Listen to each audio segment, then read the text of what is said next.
Now, there's a disease in the US that is ludicrous, obsessive, toxic and ongoing. But here in Oz, my colleague, the great Paul Murray, was the first to point out that there's a virulent new mutation of that disease here. Here he is earlier this month. We all know about Trump Derangement Syndrome. What about Morrison Derangement Syndrome? It is rife on the internet's toilet door, otherwise known as Twitter. It is rife over there on Channel 2, and if you would like to just get just a quick little sort of dopamine hit of attention, a little bit like a poker machine jackpot, what you need to do is you need to say something nasty about Scott Morrison. Yep, over the last little while, Paul has cited plenty of examples. How about this one from relentless anti-News Corp campaigner Stephen Mayne? He had this to say today as the stock market was having its wobbles, but the Prime Minister was in Brisbane.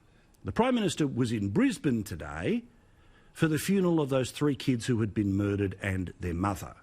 The tweet reads, "We are suffering the biggest single-day equity crash since the GFC. There's a global pandemic and Scott Morrison is putting in half a prime ministerial day into attending a Brisbane funeral.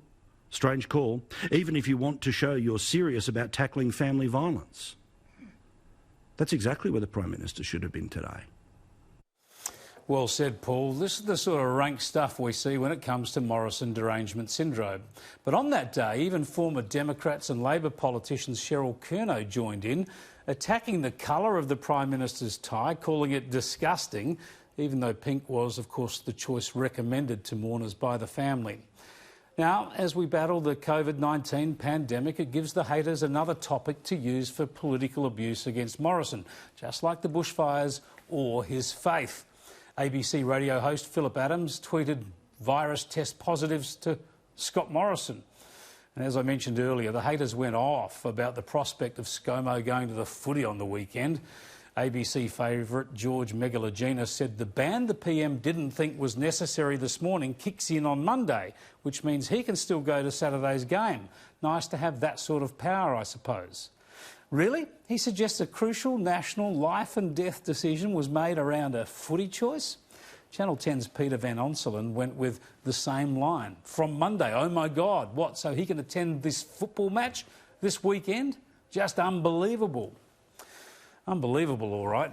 The Chief Medical Officer said the timing was his recommendation.